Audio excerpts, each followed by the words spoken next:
할렐루야. 네, 감사합니다. 우리 하나님의 말씀 사무엘하 16장 15절에서 23절까지 말씀 우리가 보도록 하겠습니다. 사무엘하 16장 15절에서 23절까지의 말씀 보도록 하겠습니다. 제가 한 절, 여러분이 한 절, 마지막 23절은 같이 읽도록 하겠습니다. 압살롬과 모든 이스라엘 백성들이 예루살렘에 이르고 아히도벨도 그와 함께 이른지라.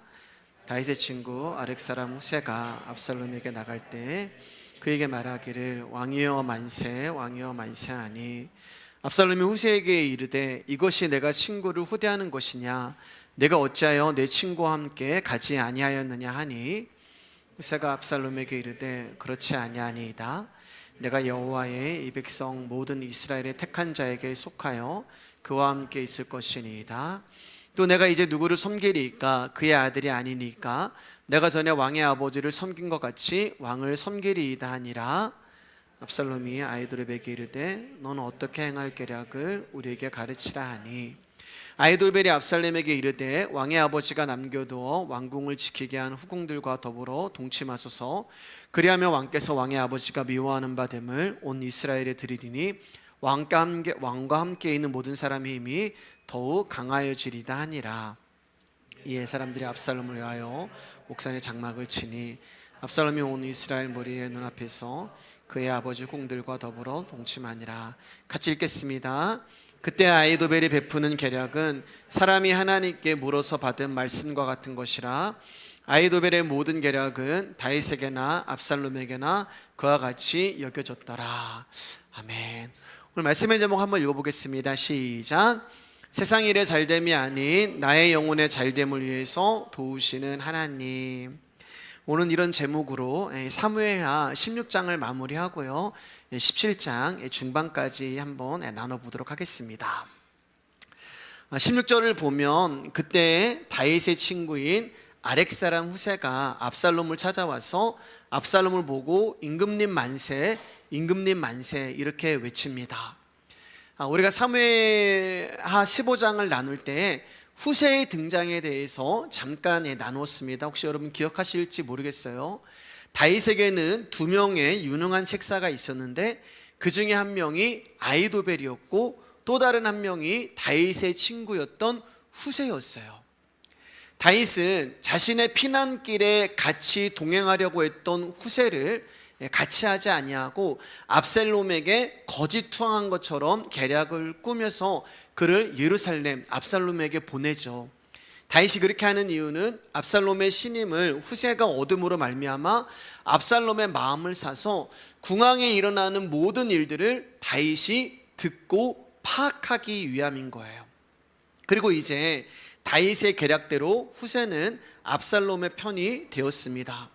그러나 압살롬이 처음부터 후세를 믿은 게 아니에요.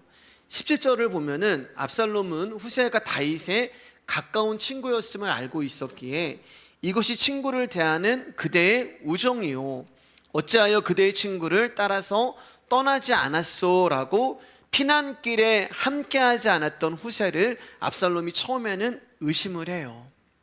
그러나 이제는 압살롬 왕 만세, 압살롬만을 섬기겠다고 하는 후세는 어느덧 압살롬의 충신이 되어 있었고 이제 압살롬은 그 누구보다 후세를 신뢰하고 의지하게 되었습니다.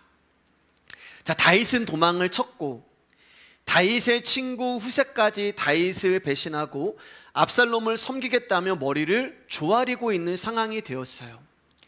돌아가는 모든 상황을 보면은 압살롬의 반역은 성공한 것처럼 보입니다. 자, 그럼 자신의 반역이 순탄하게 진행되는 것을 보면서 여러분, 압살롬은 과연 어떤 생각이 들었을까요?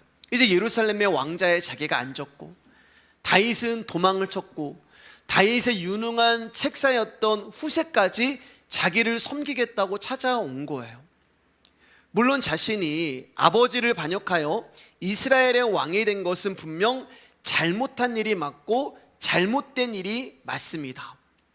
그런데 그럼에도 불구하고 자신이 계획한 모든 것이 지금 일사천리로 막힘없이 순조롭게 진행이 되고 있는 거예요. 자, 그럼 압살롬 마음에 어떤 마음이 들겠어요? 어라? 내가 잘못한 게 아닌가? 혹시 내가 이스라엘 왕이 되는 것이 하나님의 뜻이었나? 그런 생각이 압살롬 마음에 들게 되는 것입니다. 여러분, 사람들은 되어지는 일이 잘 풀리고 순탄하게 진행이 되는 것을 보면 자신이 하고 있는 일이 정당하지 못하고 불의한 일이라 할지라도 하나님의 도우심이라고 생각을 해요. 왜냐하면 내가 하는 일이 나쁜 일이고 하나님이 원하지 않는 일이라면 하나님이 막으셔야 하고 분명 실패하게 하셔야 하고 망하게 하셔야 하는데 잘 된단 말이에요. 잘 풀린단 말이에요. 순조롭게 된단 말이에요. 그럼 우리는 어떤 생각을 하냐면은 하나님의 뜻인가? 하나님이 도우시고 계시는 건가? 하나님이 인정하고 계시는 건가라는 착각을 하게 되는 거예요. 이게 여러분 하나님을 내 맘대로 내 멋대로 섬기는 착각입니다. 사랑하는 여러분, 지금 당장 나의 일이 잘 되고 있다고 해서 하나님이 나를 돕고 계신다는 것으로 착각하시면 안 돼요. 우리가 결론적으로 이 부분에서 보겠지만 하나님께서 자기 백성을 도우시는 것은 어떠한 경우에서라도 그 영혼이 잘 되게 하시기 위해서 하나님은 우리를 도우시는 거예요. 여러분, 압살롬은 지금 착각하고 있는 거예요. 왜냐하면 모든 것이 너무나 순조롭게 자기가 생각하는 대로 자기가 계획한 대로 착착착착 진행이 된단 말입니다. 그러니까 압살롬은 하나님이 나를 도우시고 있다고 생각하고 있는 거예요. 그러나 하나님은 세상 일의 잘됨을 위해서 우리를 도우시는 분이 아니에요. 하나님은 오늘 말씀의 제목처럼 우리의 영혼의 잘됨과 강건을 위해서 우리를 도우시는 것입니다. 그렇기 때문에 하나님은 우리의 영혼의 잘됨을 위해서 때로는 당신의 백성에게 고난을 주시고 실패를 주시고 어려움을 주시기도 해요. 그런데 그것이 바로 하나님의 도우심이라는 것입니다. 그러므로 세상 일의 잘됨과 실패를 기준 삼아서 하나님의 도우심을 말한다는 것은 하나님이 어떠한 분이신가를 모르는 자의 무지한 소치가 되는 거예요.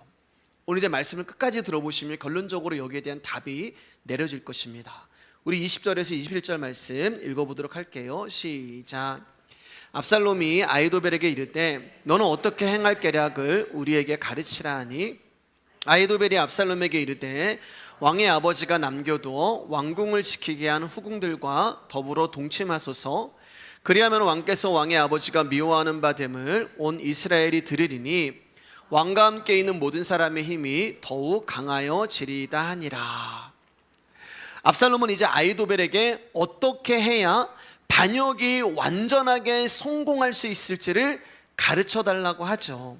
그러자 아히도벨은 다윗이 궁을 지키도록 하기 위하여 남겨둔 10명의 후궁과 동침을 하라고 알려줍니다. 그렇게 하면 자연히 다윗의 미움을 사서 다윗과 화해할 수 없는 관계가 될 것이고, 이것을 압살롬과 함께한 사람들이 알게 되면은 더욱 힘을 내어 압살롬을 신뢰하게 된다는 것이 아히도벨의 모략이었던 거예요. 피는 물보다 진하다는 말이 있잖아요. 혈연 관계는 언제든지 다시 회복되고 화해할 수 있기 때문에 압살롬은 언제든지 아버지와 관계를 회복할 수 있단 말입니다.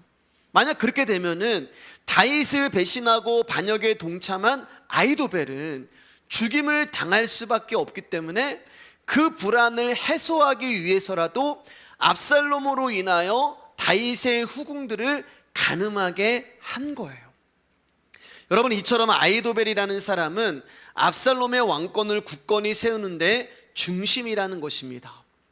다윗이 후궁 10명을 남겨놓은 것은 궁을 지키도록 하기 위해서라고 말하고 있지만, 우리가 전에도 이 부분에 대해서 말씀드린 것처럼 상식적으로 이것은 말이 안 되는 이야기예요.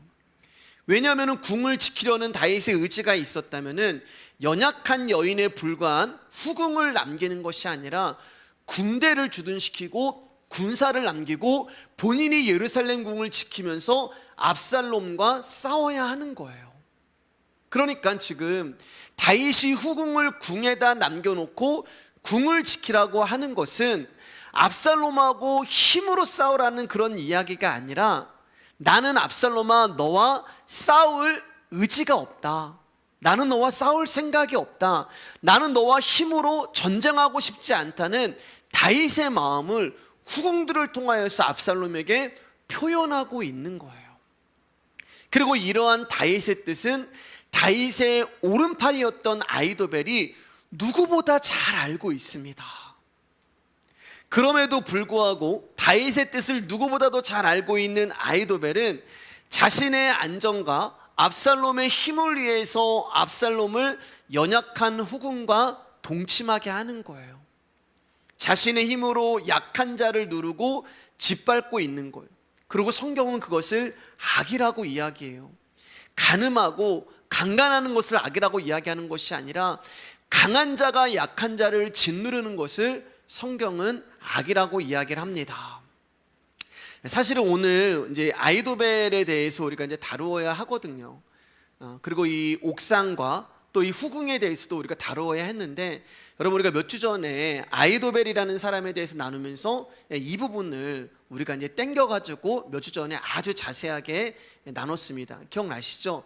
아히도벨과 다윗이 어떤 관계였고, 왜 아히도벨이 다윗을 배신해야 했고, 왜 후궁들을 옥상에다가 그렇게 간음하게 했는지에 대해서, 그런 영적인 의미에 대해서 우리가 몇 주 전에 아주 자세하게 나눴어요. 조금 더 깊이 이 부분에 대해서 알고 싶으신 분은 그때 부분을, 그 말씀을 참고해 주시면 되겠습니다. 자, 계속해서 말씀 이어갈게요. 압살롬이 아버지의 후궁과 동침하는 것은 윤리적인 악함을 넘어서서 자신의 힘을 위해 약자를 압제하는 것을 성경은 악이라고 이야기를 해요. 그리고 그 악에 의해서 연약한 후궁 10명은 결국 희생을 당하게 되죠. 여러분, 이처럼 이 세상에서 연약한 자로 남겨지고 연약한 자로 산다는 것은 분명 고통이며 자존심까지 무너지는 길입니다. 그러나 하나님은 자기 백성을 그 연약한 길로 이끄시는 거예요. 당신의 백성을 연약한 자의 자리에 세우시는 거예요. 왜냐하면 자기의 힘을 신으로 삼고 살아가는 이 세상에 하나님은 주 여호와는 나의 힘이시라는 고백으로 사는 사람들이 있음을 세상 가운데 보여주기를 원하는 거예요. 그래서 후궁들을 통하여서 하나님이 어떤 분이라는 것을 드러내게 하시는 것입니다. 그래서 하나님은 당신의 백성을 이 땅에 진정한 약자로 세워놓으신 거예요. 그리고 그 약자의 입술을 통하여서 우리에게 필요한 것은 세상의 힘이 아니라 주 여호와는 나의 힘이시라는 고백이 터져 나오게 하는 거예요.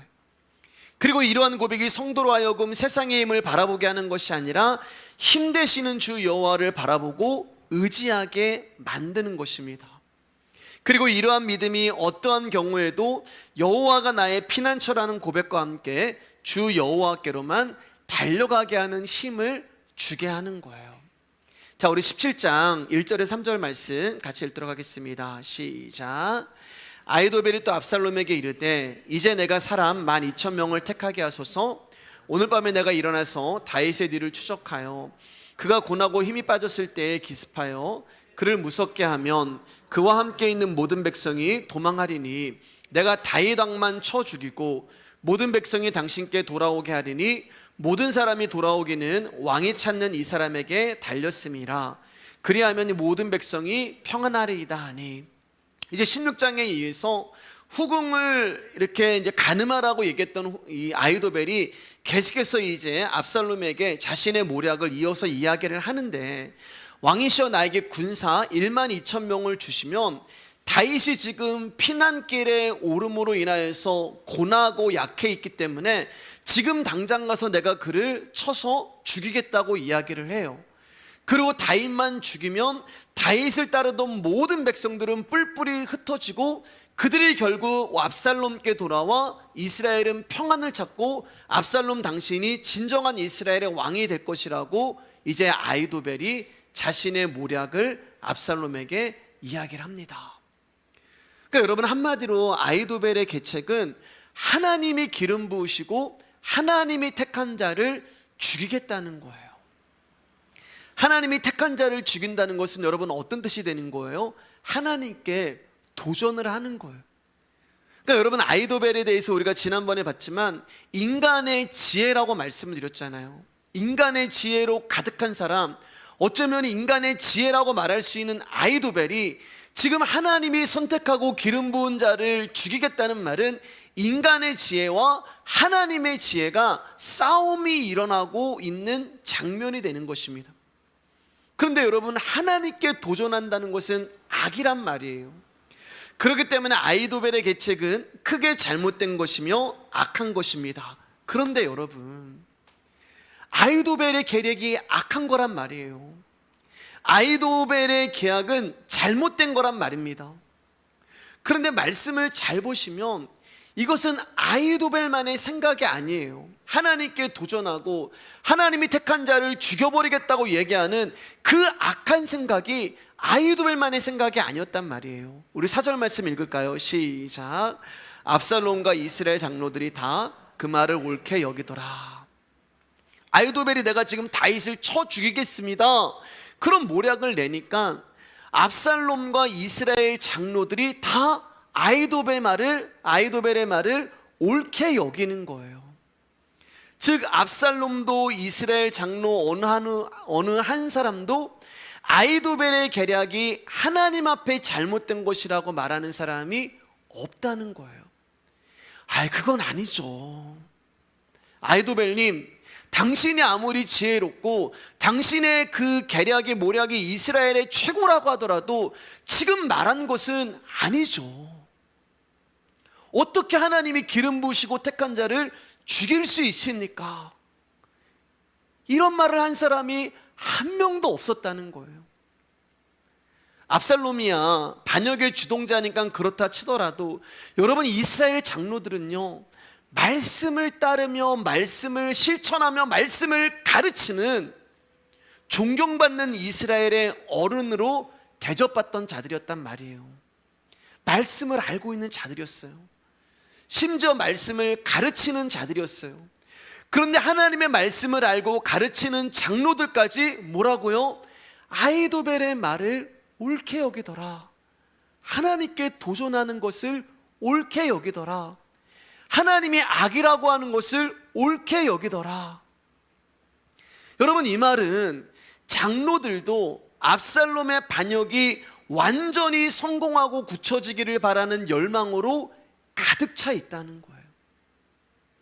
자, 그러면 왜 이들은 아히도벨의 계략이 이토록 성공하기를 원하는 것일까요? 그것은 그렇게 해야만 자신들에게 이득이 되기 때문에 그래요. 그러니까 여러분, 잘 들으세요. 하나님의 말씀을 알고 있는 자라 할지라도, 심지어 하나님의 말씀을 가르치는 자라 할지라도 결정적인 순간에는 하나님이 아닌 나의 유익을 위하여 선택을 하고 결정을 하고 행동한다는 것을 보여주고 있는 거예요. 그리고 이 모습은 우리 안에 하나님이 없다는 결정적인 증거를 보여주는 것입니다. 여러분, 우리가 우리 안에 하나님이 계신지 안 계신지 어떻게 알아요? 그러나 우리가 결정적인 순간에 어떤 것을 선택하고 어떤 것을 따르느냐에 따라서 내 안에 하나님이 계신가 그렇지 않은가가 드러나는 거예요. 여러분, 만약 이들 마음에 하나님이 살아계셨다면 아히도벨의 계책에 대해서 어떤 반응을 보였을까요? 조금 전에 말씀드린 것처럼 분명 이 일은 하나님이 기뻐하시는 일이 아니고 하나님이 용납하시는 일이 아님을 알기에 목숨을 걸고 반대했어야 해요. 왜요? 하나님 말씀을 가르치는 자잖아요. 하나님을 알고 있는 자잖아요. 아무나 장로의 자리에 오르는 게 아니잖아요. 그런데 하나님이 기름 부으시고 택한 다윗을 죽이는 것은 하나님의 뜻이 아닙니다라고 이야기를 한 장로들이 한 명도 없었다는 거예요. 물론 압살롬의 권세가 무서워서 입을 다물었을 수도 있습니다. 그러나 단 한 사람도 없었어요. 압살롬의 권세가 무서웠지만 그 수많은 장로들 중에 단 한 사람도 반대 의견을 내지 않았다는 것은 압살롬의 마음이나 아히도벨의 마음이나 장로들의 마음이 서로 뭐예요? 하나라는 거예요. 같다는 거예요. 오직 자신들의 성공을 위하는 그 마음이 서로 교통을 하니까, 네 마음이 내 마음이야, 교통을 하니까 아히도벨의 말이 옳게 여겨지는 거예요. 여러분은 어떻게 들리시나요? 압살롬과 장로들처럼 아히도벨의 말이 옳은 계책으로 여겨지시나요? 아닐 것입니다, 여러분. 왜냐하면 우리는 이 이야기의 끝을 알고 있거든요. 그래서 우리는 아니라고 이야기할 수 있어요. 그러나 사랑하는 여러분, 우리의 굳은 생각을 다 내려놓고 한번 생각 들어보세요. 다 내려놓고 줄거리, 이야기, 다윗은 좋은 사람, 압살롬 나쁜 사람, 이런 편견 다 내려놓고요, 아히도벨의 말이 만약에 나의 성공을 도와주고 나에게 유익을 주며 나를 이롭게 하는 것이라면 여러분 어떻게 하시겠어요? 한번 생각해 보세요. 제가 정답을 말씀드릴게요. 우리 역시 10중 8구 이 장로들의 모습이 나올 거예요. 왜냐하면 이스라엘 장로들은 바로 나라는 사람의 솔직한 모습이기 때문에 그렇습니다. 여러분, 예를 들어서 성도님이 이제 가게를 개업을 해서 첫 출발을 하는데 제가 가서 이제 개업 예배를 드려드리고 하나님 앞에 간절히 기도해 드리는 거예요. 하나님의 도우심으로 사업이 성공하고 크게 번창하는 복을 주십시오. 아멘 하시겠죠. 여러분, 제가 드린 기도에 잘못된 것은 없어요. 그리고 지극히 타당하고 옳은 기도로 들려질 것입니다. 그런데 여러분, 그 가게가 무엇을 파냐에 따라서 제가 드린 기도는 하나님 앞에 옳은 기도가 될 수 있고 그렇지 않을 수도 있다는 거예요. 만약에 그 가게가 불법을 행하고 하나님이 원치 않은 것을 파는 곳이라면 여러분, 제가 드린 기도, 하나님 도와주시고 사업이 성공하게 해주시고 크게 번창하는 복을 주십시오 라고 하는 이 기도가 어떻게 들리겠어요? 만약에 불법을 행하고 하나님이 원치 않은 것을 파는 곳임에도 불구하고 제가 드린 기도가 여러분 귀에, 여러분 마음에 타당하게 들리고 옳게 들린다면 여러분, 그것은 우리의 마음에 하나님의 뜻이 아닌 세상에서 돈만 많이 벌고 성공만 하면 되지라는 욕망이 자리하고 있다는 증거가 되는 것입니다. 그러나 하나님의 뜻이 무엇인가를 생각한다면 그러한 기도에 아멘 하실 수가 없는 거예요. 왜 여러분? 그것은 하나님의 뜻이 아니기 때문에 그렇죠. 하나님의 뜻은 여러분, 우리의 성공에 있지 않아요. 하나님의 뜻은 우리가 살아가는 이 땅에 나의 성공에 있지 않다는 말이에요. 여러분, 우리는 하나님의 뜻을 물을 때 여러 가지 길에서 하나를 선택하는 문제로 국한시키는 것을 자주 볼 수 있어요. 예를 들면은 선교사로 부름을 받았단 말이에요. 그래서 기도를 합니다. 하나님, 제가 어디로 가야 할까요? 아프리카로 갈까요? 중국으로 갈까요? 여러분들이 이제 사업을 하려고 해요. 기도를 합니다. 하나님, 제가 무엇을 해야 할까요? 식당을 할까요? 슈퍼를 할까요? 대학을 간다면 하나님, 제가 어디 대학을 갈까요? A 대학을 갈까요? B 대학을 갈까요? 직장도 마찬가지죠. S사를 갈까요? L사를 갈까요? 배우자를 선택할 때도 이 형제를 선택할까요? 저 자매를 선택할까요? 심지어 교회를 선택할 때도 하나님, 이 교회를 가야 할까요? 저 교회를 가야 할까요? 이처럼 우리는 하나님의 뜻을 여러 가지 길에서 어느 하나를 골라 하는 것으로 하나님의 뜻을 선택하고 구해요. 그래서 우리는 어떤 결과를 가져오냐면은 그 하나님의 뜻 앞에서 항상 갈등을 한단 말이에요. 어느 것이 하나님의 뜻입니까? 라고 하는 것에서 갈등하고 고민하고 또 때로는 결정을 했음에도 불구하고 후회를 해요. 왜 이러는 걸까요, 여러분? 솔직하게 말씀드리면 성공하고 싶어서 그런 거란 말이에요. 정직하게 우리가 말하면은 잘 나가고 싶고 잘 되고 싶어서 그런 거란 말입니다. 하나님의 뜻을 자신이 성공하고 잘 되는 것으로 믿고 있기 때문에 이런 고민과 갈등을 하고 또 결정을 해놓고 후회를 하는 거예요. 그러니까 우리가 하나님의 뜻을 구하는 것은 하나님의 뜻을 묻는 것이 아니라 자기 일의 성공을 하나님의 뜻으로 둔갑시켜 놓고서 묻고 있는 거예요. 마치 내가 여기다 정답을 적어놓고 하나님 앞에 가지고 나오면서 하나님의 뜻이 무엇입니까? 그리고 우리가 복음을 전할 때 그 복음이 들리지 않는다는 것은 듣는 자의 마음이 복음에 일치하지 않기 때문에 복음이 용납이 안 되는 거예요. 다시 말해서 하나님의 뜻이 아닌 자신의 성공을 내가 원하고 있기 때문에 복음이 잘못된 것으로 들리고 여겨지고 있는 거예요. 사랑하는 여러분, 하나님은 우리에게 우리가 어떤 일 하기를 요구하시는 분이 아니에요. 하나님은 우리에게 너는 이런 일 해라라고 그런 걸 요구하시는 분이 아니에요. 하나님은 우리가 어떠한 사람으로 살아가시기를 원하시는 것이지 어떠한 일을 하기를 원하시는 분이 아니란 말입니다. 다시 말해 하나님의 은혜로 하나님의 자녀가 되었으면 그분의 사랑과 은혜와 긍휼을 받은 자로서 그 삶을 살아가기를 원하시는 것이지 우리더러 무슨 거창하고 위대한 일을 해서 성공하고 그리고 그 자리에 올라가서 하나님께 영광을 돌리고 그런 걸 원하시는 분이 아니라는 거예요. 근데 우리가 하나님을 그렇게 생각을 하니까 많은 사람들이 하나님 앞에 자신이 원하는 것을 얻고자 합니다. 그렇기 때문에 그런 사람이 듣고 싶은 말은 어떤 말이겠어요? 열심히 예수 믿으면 복 받습니다. 믿고 기도하면 원하는 바를 이룰 수 있습니다. 긍정적인 사고를 가지고 할 수 있다는 강한 믿음을 가지면 뭐든 할 수 있습니다. 이런 말들이 그 사람들 귀에는 솔깃하게 들리는 거예요.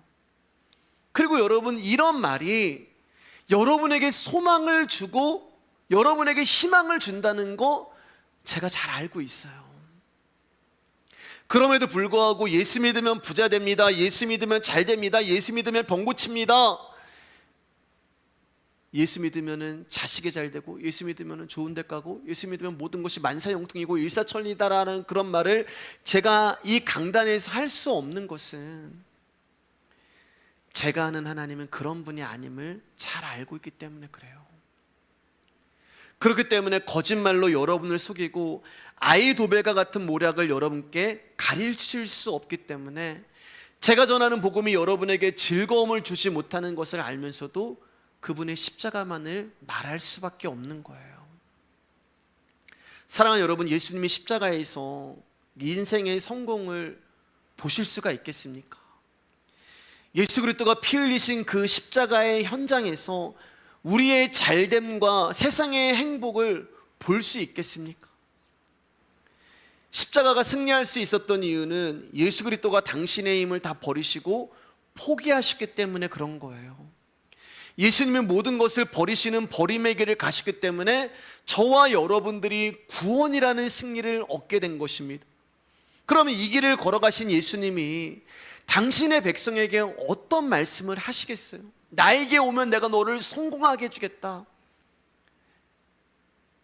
나를 따르라, 내가 너의 소원을 이루어 주겠다. 나를 믿어라, 내가 너를 만사형통하고 일사천리로 다 풀어지게 하겠다라는 말씀으로 당신의 백성에게 사기치시겠냐고요.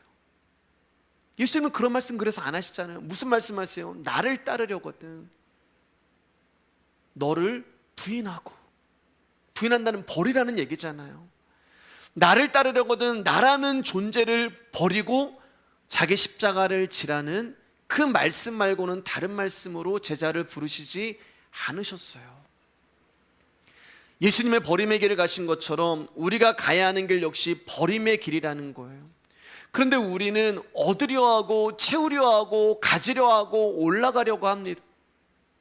그러니까 교회가 성공을 원할 때 자연스럽게 예수 그리스도와 멀어지게 되는 거예요. 왜 여러분, 예수님은 버림을 이야기하는데 교회는 자꾸만 얻으려 하고 채우려 하고 가지려고 하고 올라가려고 하기 때문에 그래요. 여러분, 물론 교회가 십자가를 말하겠지만 그 십자가의 마지막에 교회의 성공을 둔단 말입니다. 십자가를 말하면서도 교회의 성공을 두는 거예요. 십자가를 말하면서도 사람의 성공을 두는 거예요. 그것은 여러분, 교회의 성공을 위해서 십자가를 이용하는 거란 말입니다. 예수님을 믿는 것을 버림으로 보는 것이 아니라 오히려 더욱 많은 것으로 채워지는 것으로 보게 될 뿐입니다. 이것이 아히도벨의 계략인 거예요. 그런데 그것이 잘못된 것임에도 불구하고 압살롬과 장로들처럼 우리 역시 그 아히도벨의 계략을 성공만 할 수 있다면, 내가 잘 될 수만 있다면,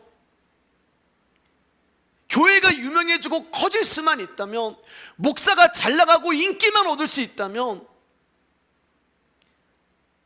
하나님이 인정하지 아니하시고 하나님이 옳지 않다고 말씀하시는데도 불구하고 우리가 옳다고 말하는 거예요. 우리 5절 말씀 읽겠습니다. 시작.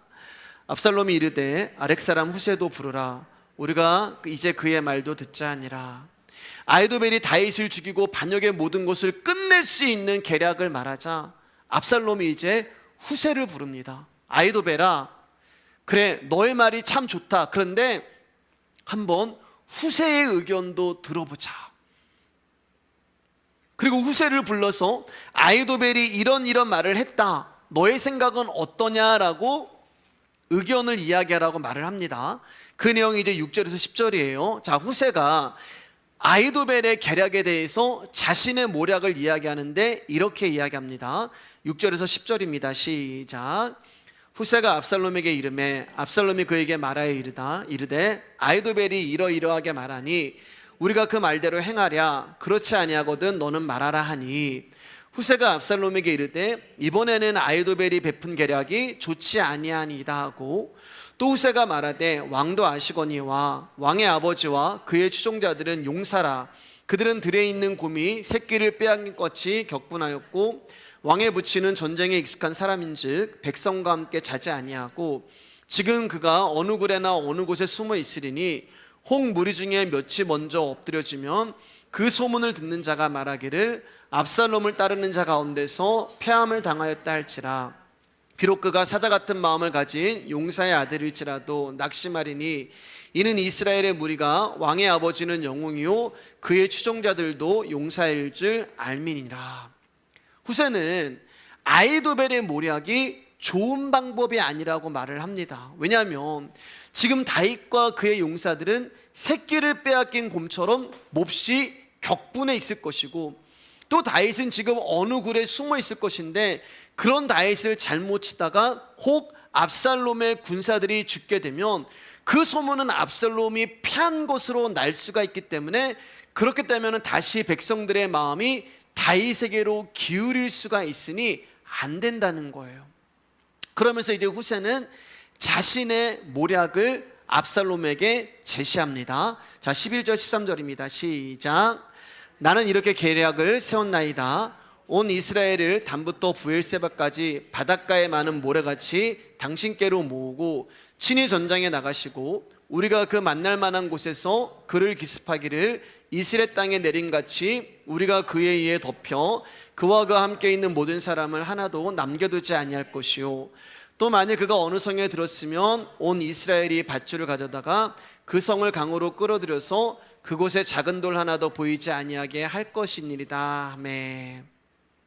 여러분, 후세는 지금 다윗의 스파이예요. 예, 이거 아시죠? 예, 다윗 편이에요. 다윗이 심어놓은 이제 첩자란 말입니다. 자, 후세의 모략은 어떤 내용이냐면은 압살롬 왕이셔. 그러지 마시고 군대를 많이 모으십시오. 그 얘기를 하는 거예요. 군사를 많이 모아서 그러면 군사를 모으는 동안 어떤 일이 다윗은 도망가요, 여러분. 군사를 많이 모아서 압살롬 당신이 친히 맨 앞에 앞장서서 나가서 다윗과 그와 함께한 모든 사람을 전멸시키라는 거예요. 여러분, 압살롬이 들었을 때는 이 말이 얼마나 솔깃해요. 군사를 많이 모아서 그것도 자기가 앞에 딱 서가지고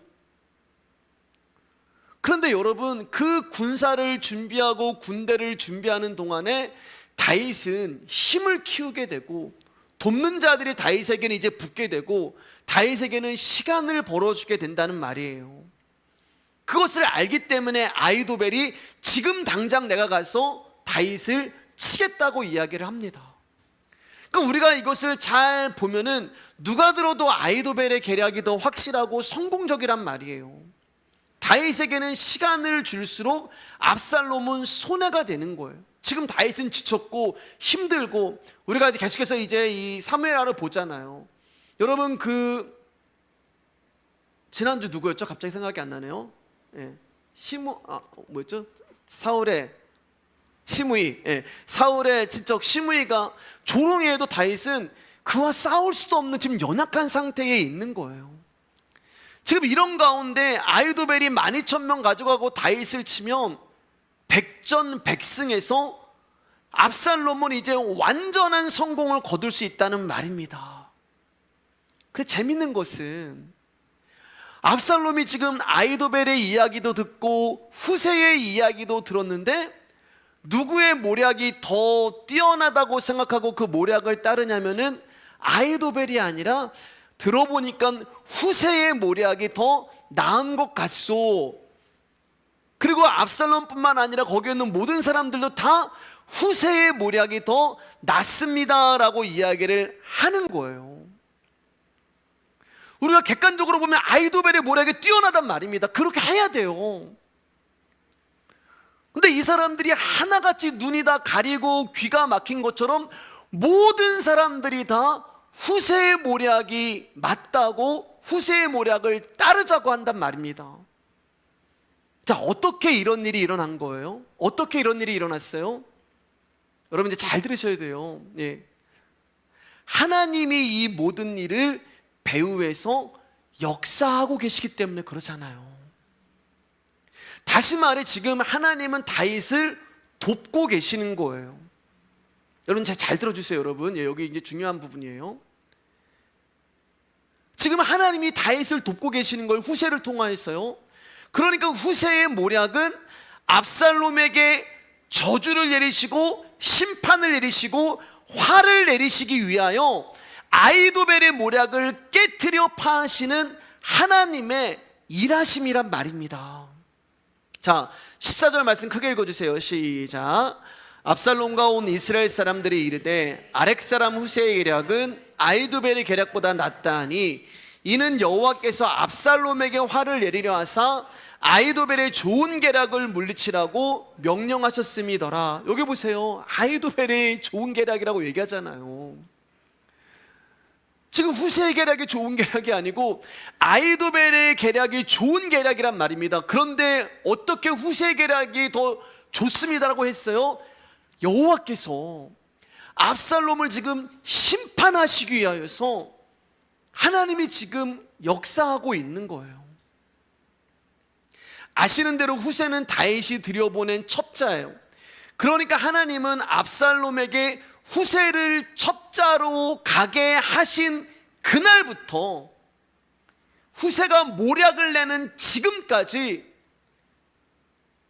하나님은 다윗을 돕고 계셨고 다윗과 함께 하셨다는 거예요.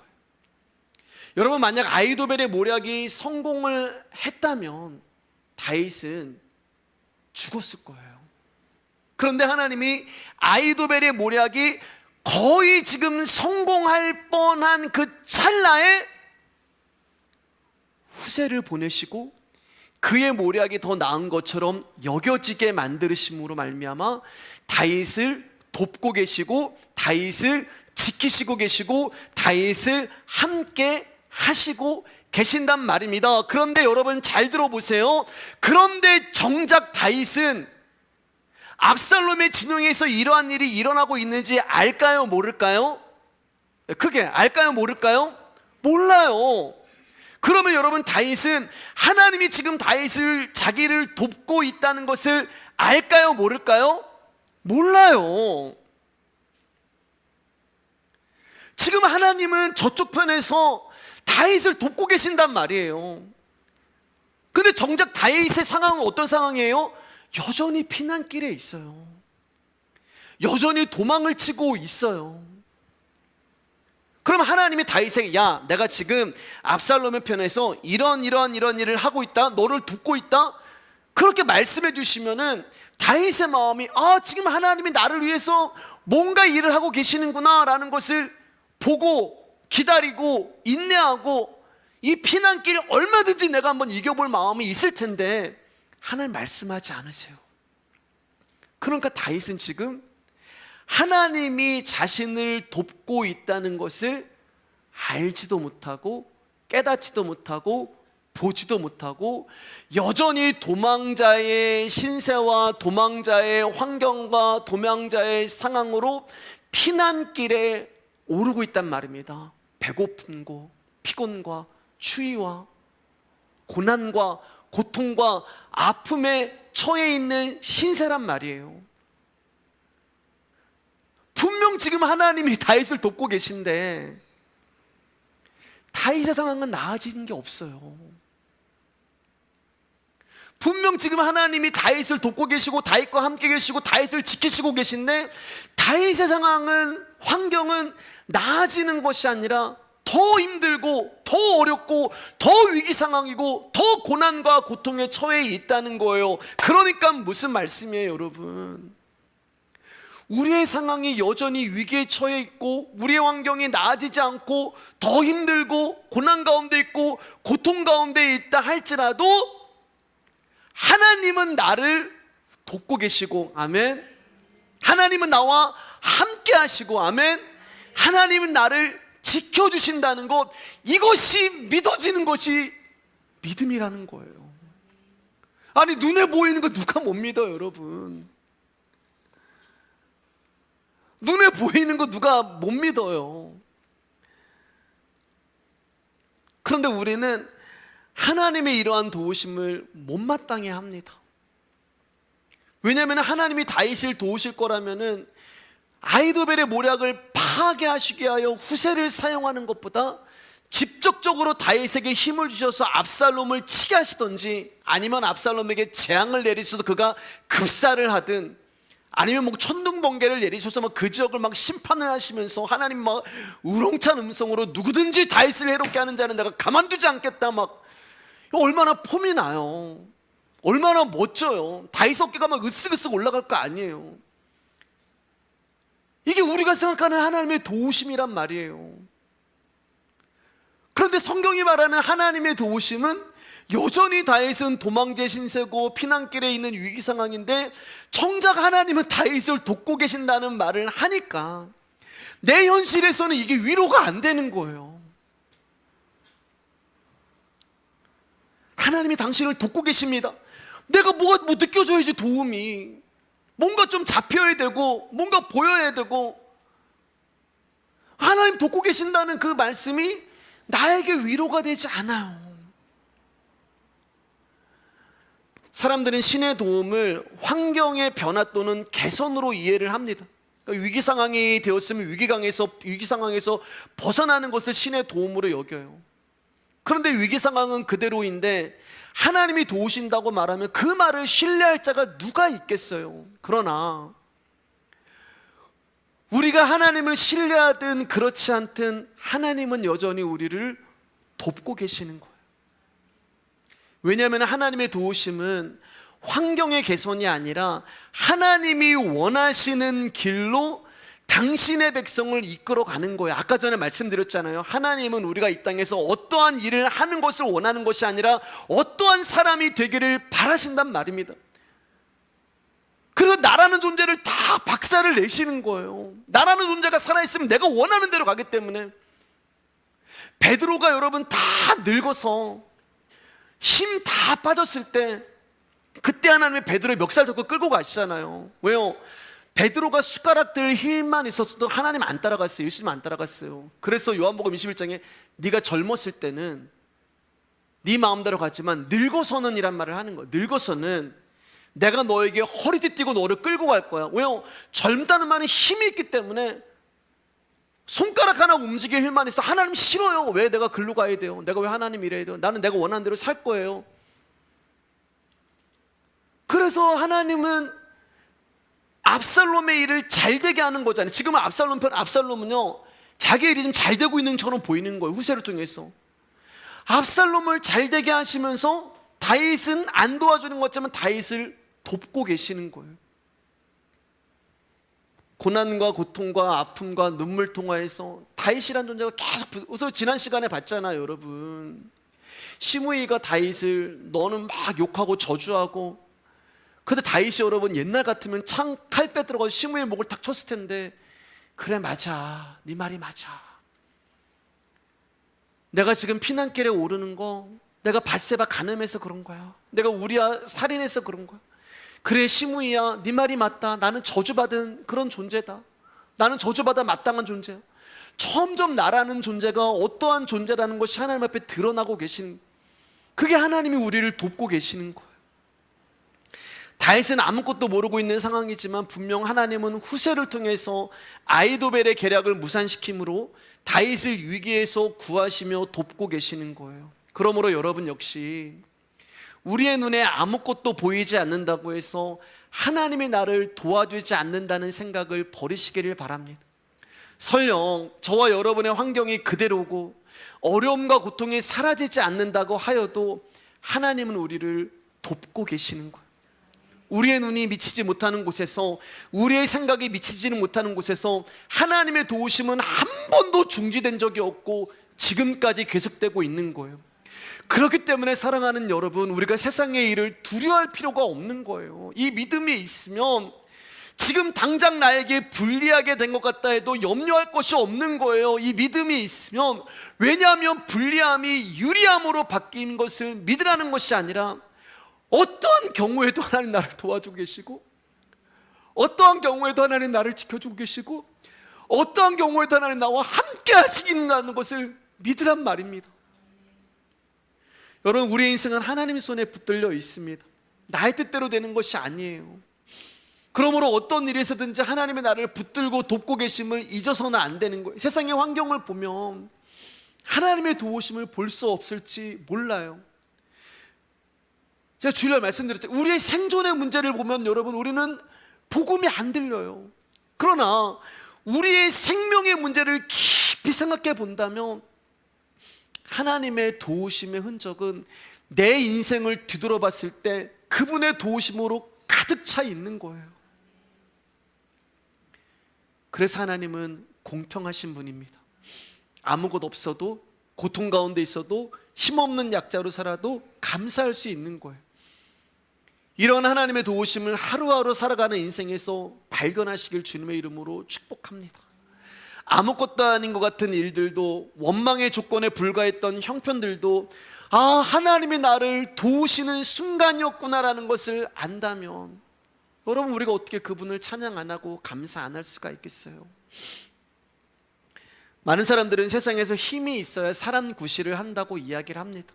제가 아는 여러분들, 많은 분들도 지갑을 목사님 돈이 있어야 돼요, 그리스도인들 좀 돈이 있어야지, 세상에서 내가 좀 돈이 있어야지 하나님 나를 이렇게 축복해 주셨다고 전도도 되는 것이고, 그래야지만 예수 믿는 사람들 막 생기는 거예요. 돈이 있어야 돼요. 그렇게 직접 얘기하시는 분들 계셨어요. 그러니까 그리스도인들이라고 하는 사람들이 성경에서 자신의 성공만을 발견하려고 해요. 그러니까 그것만을 발견하려고 하니까 성경을 통하여 부자 되는 방법, 이런 세미나가 막 생기고, 성경을 통하여 좋은 대학 가는 방법, 이런 세미나가 막 열리고, 그리고 그것을 복음으로 생각한단 말입니다. 그러나 성경은 우리에게 힘을 얻을 수 있는 방법이나 세상에서 성공할 수 있는 길을 한 구절도 우리 가운데 제시하지 않았어요.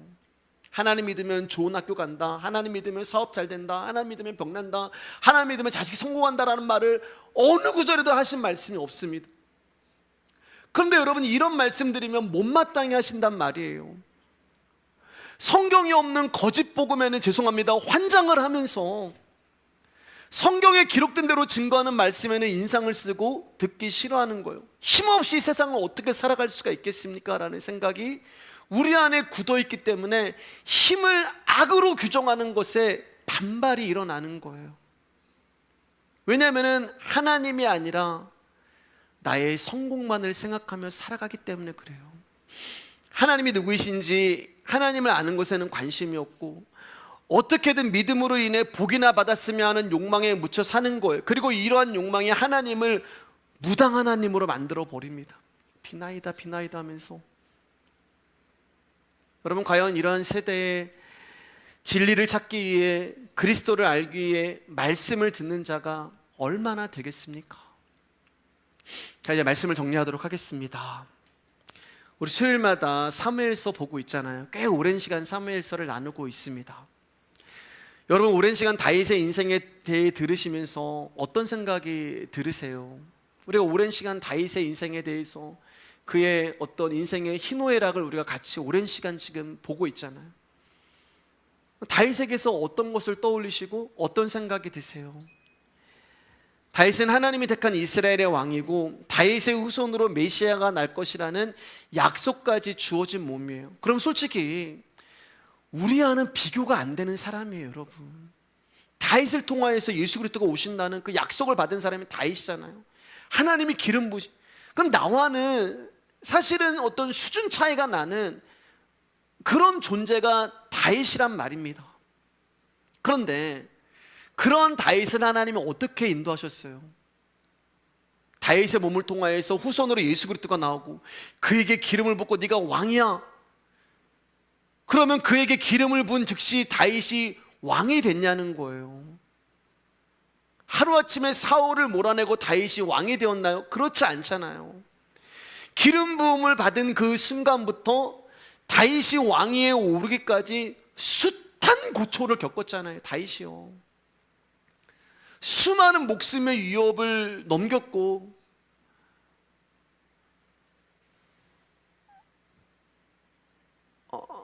어디죠? 저 생각이 안 나네요. 미친 척하고 침을 질질 흘리고 수많은 목숨의 위기와 수많은 고초와 수많은 고비와 수많은 고난과 수많은 고통을 넘기면서 겨우 왕에 오른 거예요. 한 번에 왕이 된 게 아니란 말입니다. 내가 너를 왕으로 삼겠다, 내일 왕이 된 게 아니에요. 사울이 딱 죽어버리고 왕이 된 게 아니에요.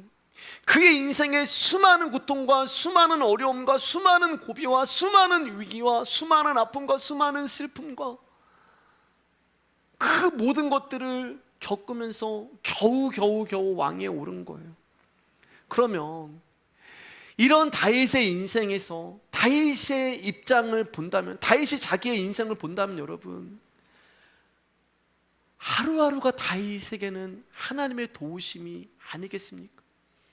내가 오늘 죽을 뻔했는데, 사울에게 잡힐 뻔했는데, 내가 미친 척하다가 목에 달아날 뻔했는데, 내가 먹을 게 없었는데, 내가 잠잘 곳이 없었는데, 다윗의 입장에서 보면 다윗의 인생은 하루하루가 하나님의 도우심이었던 거예요.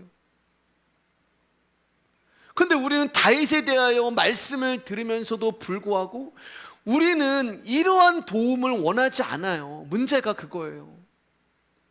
하루하루 도와주시는 하나님은 우리는 필요 없어요. 우리는요, 하루하루 하나님이 도와주시는 것보다 한꺼번에 좀 한 번에 도와주셨으면 하는 그런 하나님을 원해요. 일용할 양식이 아니라 그냥 10년치 양식을 좀 주셨으면 좋겠어요.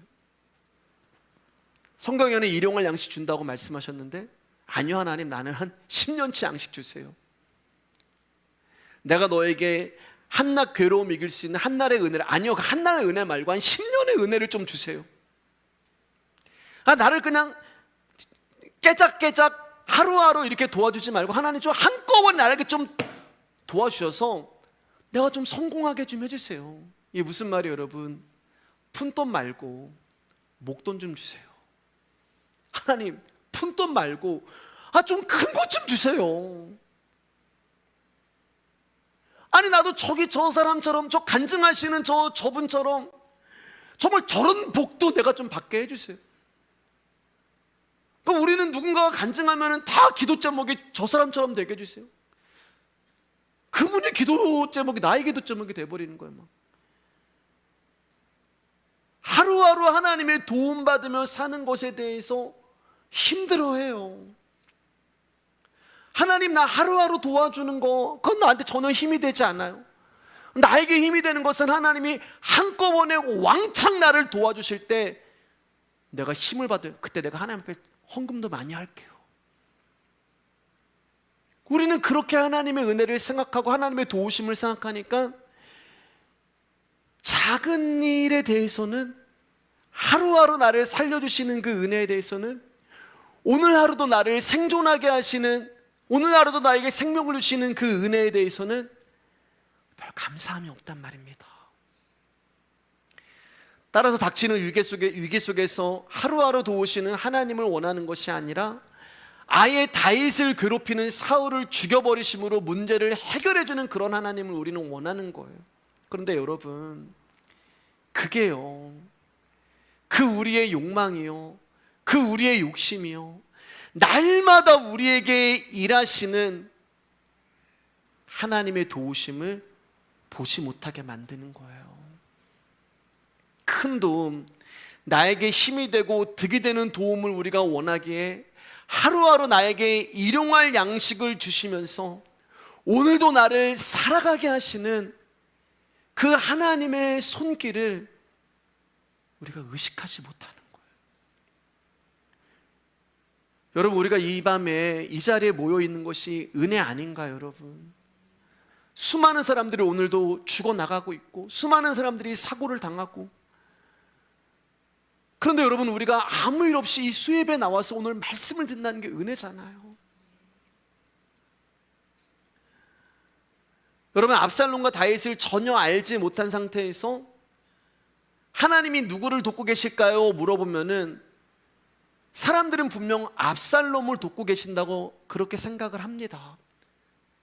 다 내려놓고요, 지금 압살롬이 되어지는 일, 다윗이 당하는 일을 딱 놓고서 자, 하나님은 누구를 돕고 계실까요? 라고 물어보면은 사람들은 압살롬이라고 이야기를 해요. 왜냐하면 사람들은 누구든 잘 되는 쪽을 하나님의 편이라고 규정을 하기 때문에 그래요.